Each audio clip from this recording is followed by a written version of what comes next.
तो इस कहानी की शुरुआत एक हाई सिक्योरिटी वाली लैब से होती है, जिसमें वैज्ञानिकों का एक समूह महासागर में कुछ रिसर्च करके एक बॉक्स ढूंढता है, जिसको बाहर निकालने पर उसमें रोवर 7 नाम की मशीन थी, जिसके अंदर ही उन्होंने दुनिया से छुपाकर एक रिसर्च रखी थी जो अब समंदर के काफी सारे राज को लेकर बाहर आ गई थी। ऐसे राज जिनसे लगभग पूरी इंसानियत का भाग्य बदल सकता था। खैर, इस रिसर्च की हेड जूलिया अपने बेस पे बॉक्स से मिली रिकॉर्डिंग को देखती है और उस ओशन की गहराई में उन्हें एक अजीब सा गोले के आकार का दरवाजा दिखाई देता है, जिसे देखते ही जूलिया की आंखें चमक उठी थी और अब उसके मुंह से यही निकलता है कि उन्होंने आखिरकार उन्हें ढूंढ ही लिया। खैर, उसी शहर की यूनिवर्सिटी में मिस्काटोनिक यूनिवर्सिटी में जेम्स नाम का एक एस्ट्रोबायोलॉजी रिसर्चर काम करता था, जिससे जूलिया मिलने आती है, जहां वो उससे उसके पिता के बारे में बात करने लगती है, जो पहले जूलिया के ही बॉस मिस्टर पिकमैन की कंपनी पिकमैन कॉर्पोरेशन में रिसर्चर के रूप में काम करते थे।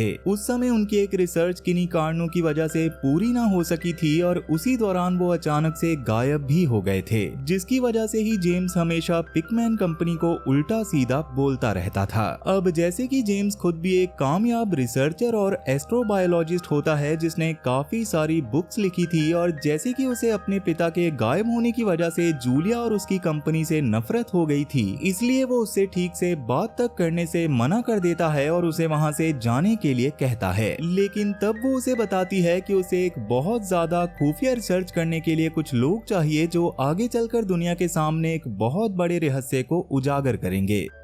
अब वैसे अभी भी जेम्स उसकी बात नहीं सुन रहा होता, इसलिए जूलिया सीधा मुद्दे की बात करते हुए बताती है कि असल में वो 7 सालों से अपनी टीम के साथ एंटार्क्टिका और दक्षिणी एंटार्क्टिका के महासागर में रिसर्च कर रही थी, जहां अब जाकर कुछ महीने पहले ही उनके हाथ कुछ बड़ी ही अजीब चीज लगी है। उसके साथियों ने एंटार्क्टिक के कुछ टापुओं के पास एक खाई ढूंढी है, जो समंदर के अंदर अटलांटिक रेंज के पश्चिम से दक्षिण और अमेरिका से एंटार्क्टिका के बीच में है। वहां पर उन्होंने 12,000 किलोमीटर से ज्यादा का डाटा इकट्ठा किया था, जिससे ही उन्हें महासागर के एक और सबसे गहरी जगह के बारे में पता चला है, जो कि 37,000 फीट से भी ज्यादा गहरी थी। ये बात सुनकर जेम्स के दिमाग के तो तोते उड़ गए थे और उसके हिसाब से ये संभव हो ही नहीं सकता था। पर जूलिया उसको आगे बताती है कि एक सतह पे उन्हें एक दरवाजे जैसा भी कुछ मिला है, जो इंसानों के द्वारा बनाया गया ही लग रहा था, और शायद वो कोई पोर्टल भी हो सकता था। अभी जेम्स खुद भी ये सब देखकर हैरान रह जाता है, क्योंकि जूलिया की एक एक बात सच थी और अब जूलिया चाहती थी कि वो लोग उसी जगह पर जाकर रिसर्च करें, ताकि इतनी गहरी जगह और उस पोर्टल की सच्चाई के बारे में उन्हें पता चल सके।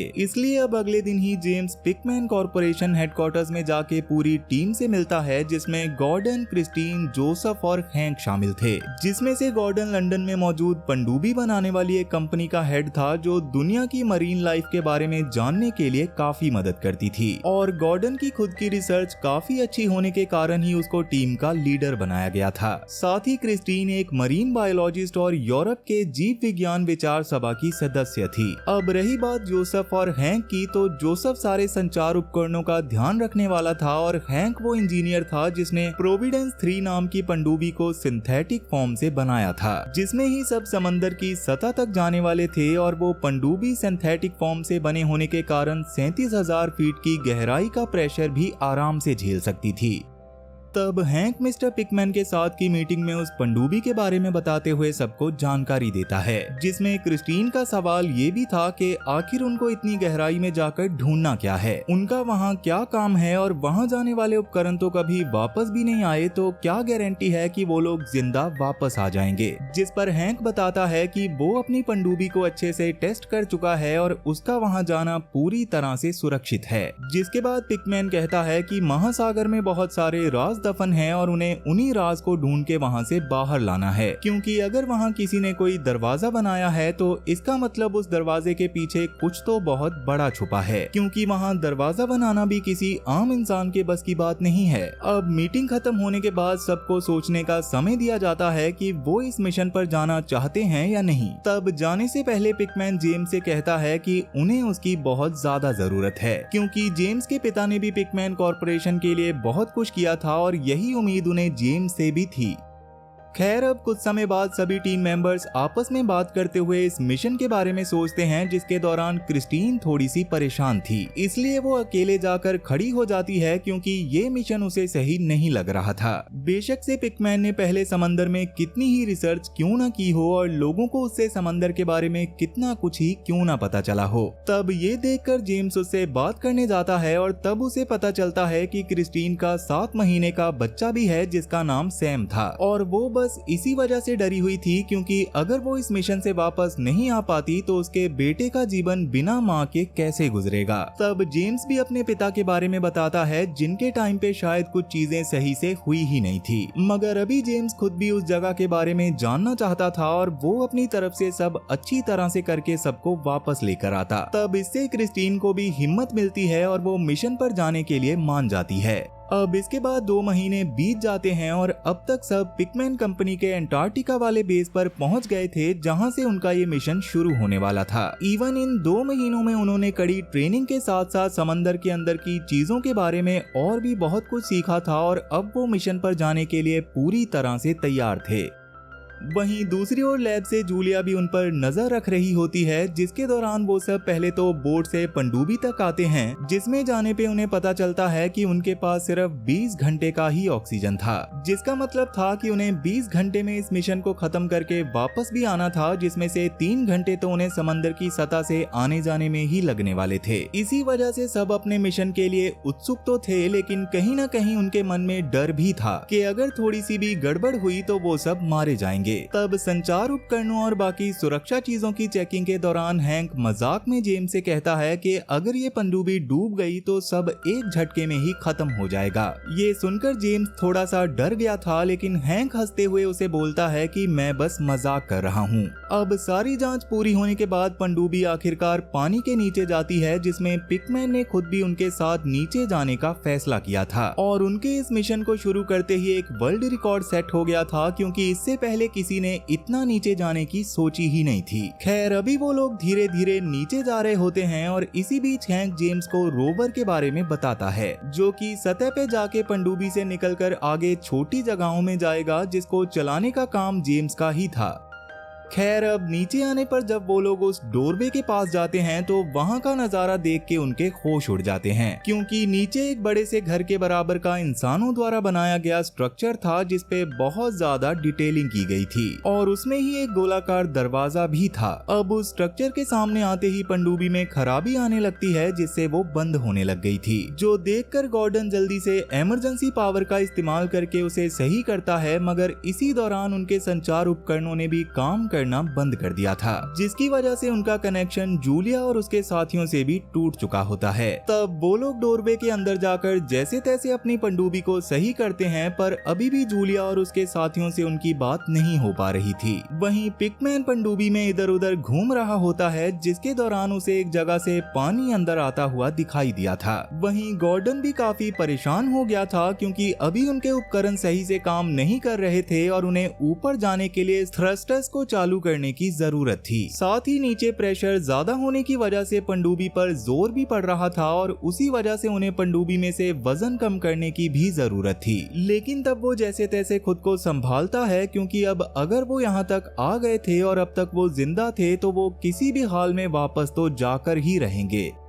वहीं पिकमैन के दूसरे कमरे में होने की वजह से जोसेफ उसे ढूंढता हुआ वहां जाता है और इधर बाकी सब अभी भी सब कुछ ठीक करने की कोशिश में लगे हुए थे, लेकिन असल में ये सब एक बहुत खतरनाक और बड़े जीव की वजह से हो रहा था, जो अचानक से पहले बहुत गुस्से में पनडुब्बी के सामने आया था, पर पावर कट की वजह से कोई उस पर ध्यान नहीं दे पाया था। खैर अब तक जोसेफ भी पिकमैन के पास पहुंचकर उससे बातें करने लगा, जिसके दौरान लगातार पिकमैन बस यही बोल रहा था कि हमने उन्हें ढूंढ लिया है। तब पिकमैन के ऐसा कहते ही संचार उपकरण भी चालू हो जाते हैं, जिसकी वजह से जूलिया तुरंत ही सबसे वापस से कांटेक्ट करके बात करने लगती है। मगर जूलिया की बातें सुनकर सब लोग पूरी तरह से दंग रह गए थे, क्योंकि उसके हिसाब से वो लोग लगभग 3 या 4 घंटे से ऑफलाइन थे, जबकि जेम्स और बाकी सब बस कुछ मिनट से ही ऐसी परिस्थिति में फंसे हुए थे। तब हैंक के ऑक्सीजन चेक करने पर उसे पता चलता है कि सच में 3 घंटे का ऑक्सीजन ही खत्म हुआ है, जिसका मतलब था कि उस डोरवे में आने की वजह से वो लोग ऐसी जगह पर आ गए थे जहाँ समय धरती के मुकाबले काफी जल्दी चलता था। खैर अब उन्हें आसपास की जगह देखने पर वहाँ बहुत बड़ी बड़ी इमारत जैसे ढांचे भी दिखाई देते हैं, जिन्हें देखकर किसी को भी समझ नहीं आ रहा था कि आखिरकार समंदर की इतनी गहराई और अंधेरे में रहता कौन होगा। तब जेम्स को लग रहा था कि शायद वहाँ बनाई गई चीजें धरती पे पानी आने से भी पहले के समय की हैं, यानी कि धरती पे महासागर के निर्माण से भी पहले की, क्योंकि पानी के अंदर आकर ऐसी इमारत बनाना बिल्कुल नामुमकिन था। और अगर इंसानी बसावट के बाद भी ये चीजें यहाँ बनाई गई होती तब भी कहीं न कहीं या किसी न किसी किताब में इस बात का जिक्र जरूर होता।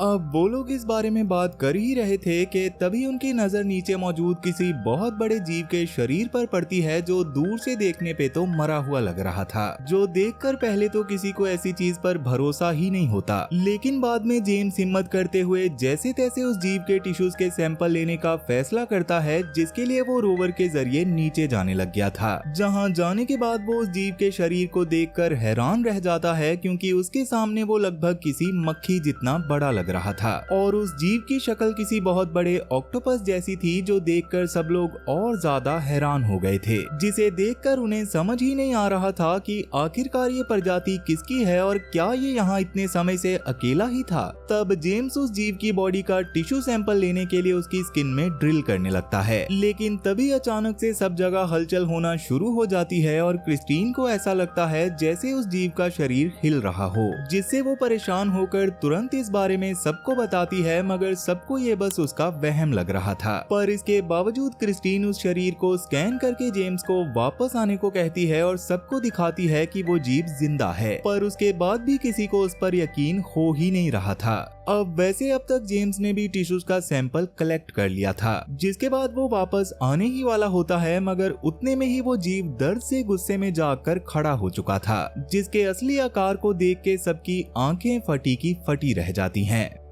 इधर पिकमैन अभी भी दूसरे कमरे में ही था, जहां उसे अपने सामने कुछ तो अजीब सा दिखाई देता है, जो उससे कह रहा था कि उन्हें भगवान मिल चुके हैं, जिनके अंश से ही धरती पे जीवन की शुरुआत हुई थी। खैर बाहर उस जीव को देखकर सब वापस से ऊपर जाने की कोशिश करते हैं, लेकिन वो जीव उन पर हमला करता है, जिससे पनडुब्बी में पिकमैन बेहोश हो जाता है और क्रिस्टीन, जो कि रोवर को निकालने वाले दरवाजे के पास खड़ी थी, वो भी पास में पानी में गिर गई थी और ऊपर का दरवाजा बंद हो गया था। अब उस समय प्रेशर एरिया से गॉर्डन वजन कम करने के लिए सामान भी बाहर निकालने की कोशिश कर रहा था, जो देखकर फिलहाल हैंक उसको जल्दी से रोकता है और अभी जैसे तैसे हैंक की मदद से क्रिस्टीन वापस से पनडुब्बी में आ गई थी। लेकिन काफी कोशिश करने के बाद भी वो लोग उसे होश में लेकर नहीं आ पा रहे होते। खैर अब जैसे कि हमले की वजह से पनडुब्बी के काफी कंपार्टमेंट में पानी भी भर रहा था, जिसकी वजह से ही उनकी पनडुब्बी अब ऊपर नहीं जा रही होती। इसलिए गॉर्डन जल्दी से हैंक को भी सब जगह को भी सही से चेक करने को कहता है, जिसके दौरान हैंक को पिकमैन फ्लोर पर बेहोश पड़ा हुआ दिखाई देता है, जिसे देखकर हैंक जल्दी से उसे होश में लाकर सेफ जगह पर जाने को कहता है और बाद में सब कुछ चेक करके गॉर्डन से ज्यादा वजन वाले सामान को नीचे फेंकने को कहता है, क्योंकि पनडुब्बी का एक हिस्सा पूरी तरह से पानी से भर चुका था और वहां से वो पानी को बाहर नहीं निकाल सकते थे।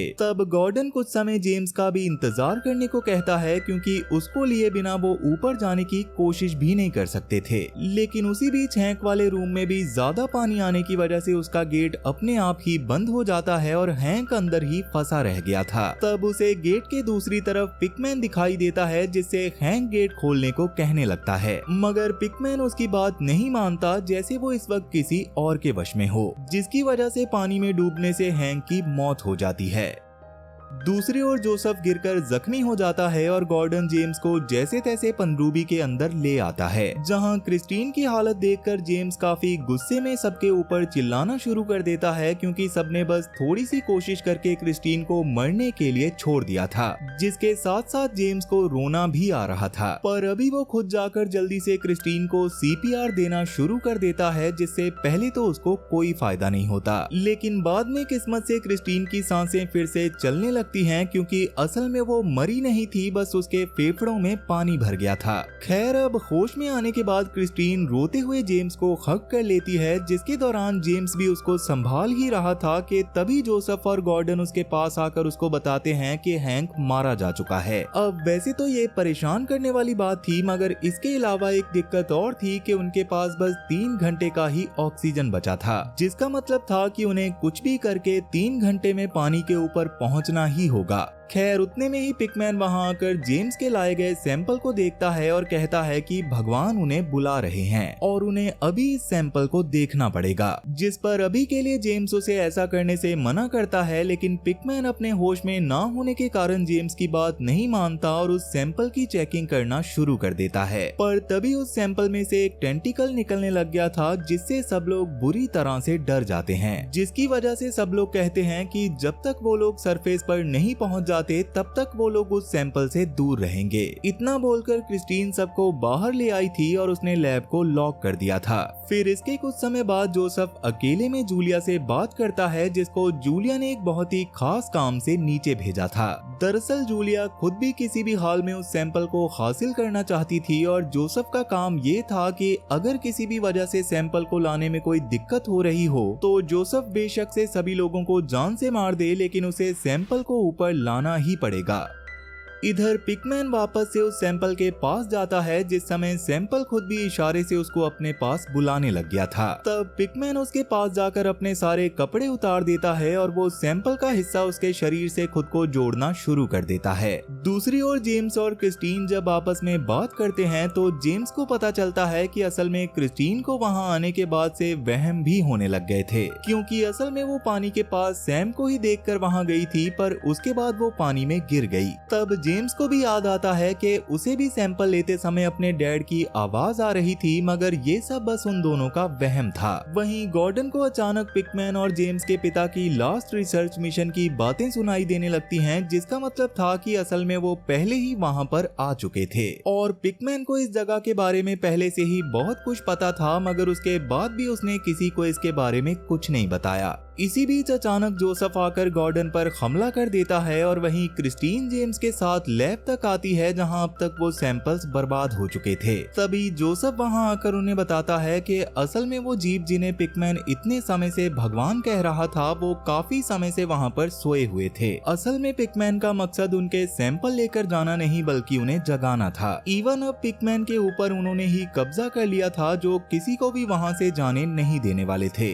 अब उनकी इन बातों के बीच ही अचानक से पिकमैन पानी में कूद जाता है, जिसे देखकर क्रिस्टीन उसे बचाने के लिए कहती है, पर तभी वहां पर गॉर्डन आ जाता है, जिसको अब तक जेम्स के पिता और वहां के जीवों दोनों ने ही अपने वश में कर लिया था, क्योंकि असल में जेम्स के पिता खुद यहाँ अकेले ही मारे गए थे और उनकी आत्मा अभी भी यहीं पर थी। उस समय उन जीवों ने जेम्स के पिता पर कब्जा करके वहां से निकलने की कोशिश की थी, पर क्योंकि इससे पूरी दुनिया का अंत हो सकता था, इसलिए जेम्स के पिता ने खुद का बलिदान दे दिया था, जिस पर उन जीवों ने कहा था कि जेम्स भी कभी ना कभी यहाँ जरूर आएगा और उसके जरिए हम यहाँ से निकल जाएंगे।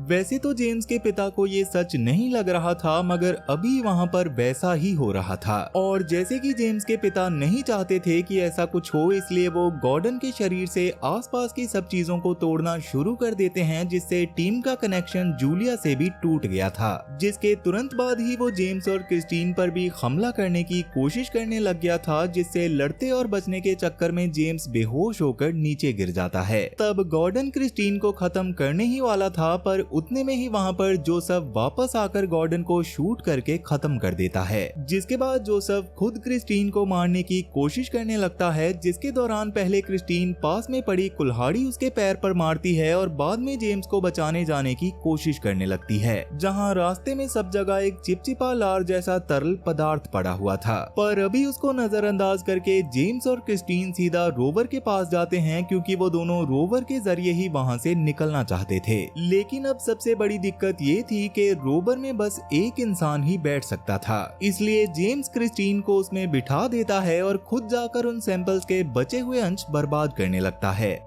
वहीं अब तक घायल जोसेफ के पास पड़ी गॉर्डन की बॉडी से वहीं टेंटिकल जैसी चीज निकलकर सीधा जोसेफ को ही अपने कब्जे में लेना शुरू कर देती है, जिसके तुरंत बाद ही वो जेम्स के पास जाकर उससे कहता है कि मैं किसी को यहाँ से नहीं निकलने दूंगा, जिससे जेम्स समझ गया था कि जल्दी ही ये पनडुब्बी इम्प्लोड करने वाली है, यानी कि वो पल भर में ही अंदर की तरफ सिकुड़ जाएगी और रोवर में मौजूद क्रिस्टीन और जेम्स पल भर में ही मारे जाएंगे। इसलिए वो इस बारे में क्रिस्टीन को बताते हुए खुद पीछे ही रुकने का फैसला करता है ताकि पीछे रुक के वो अंदर से प्रेशर कंट्रोल कर सके। पहले तो क्रिस्टीन इस पर नहीं मान रही थी, लेकिन जेम्स उसके रोवर को अब पनडुब्बी से बाहर निकाल देता है और खुद जाकर जोसेफ से लड़ाई करने लगता है, जहां किस्मत से जेम्स ने खुद ही जोसेफ को जान से मार दिया था। जिसके बाद उसे अचानक से अपने सामने वही दूसरी एंटिटी दिखाई देती है, जो कि असल में पोजेस्ड हालत में उसके पिता थे, जो उसको वहीं पर रुकने के लिए कह रहे थे, क्योंकि उन्होंने भी पहले दुनिया को बचाने के लिए अपना बलिदान दिया था।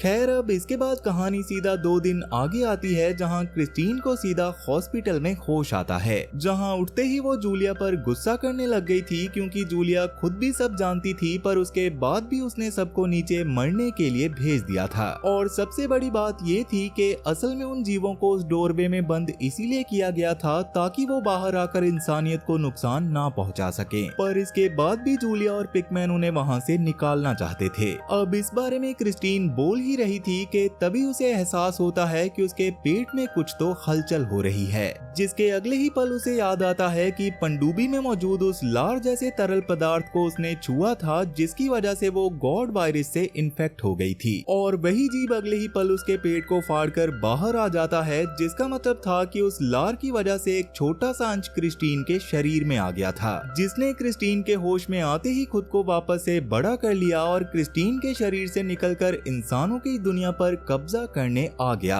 पर क्या सच में वो ऐसा कर पाएगा या जूलिया और उसके साथी उसको यहीं पर खत्म कर देंगे? आपको इसके बारे में क्या लगता है मुझे कमेंट करके जरूर बताना, क्योंकि ये कहानी तो यहीं पर खत्म हो चुकी है। तो वीडियो पसंद आई हो तो वीडियो को लाइक जरूर करना, और अगर तुम इस चैनल पर पहली बार आए हो तो जल्दी से इसे सब्सक्राइब कर लो, क्योंकि मैं अक्सर ऐसी इंटरेस्टिंग वीडियोस यहाँ पर लाता रहता हूँ। तो चलो फिर मैं अब आपसे मिलूंगा ऐसी ही एक और इंटरेस्टिंग वीडियो के साथ, और तब तक के लिए टाटा और गुड बाय।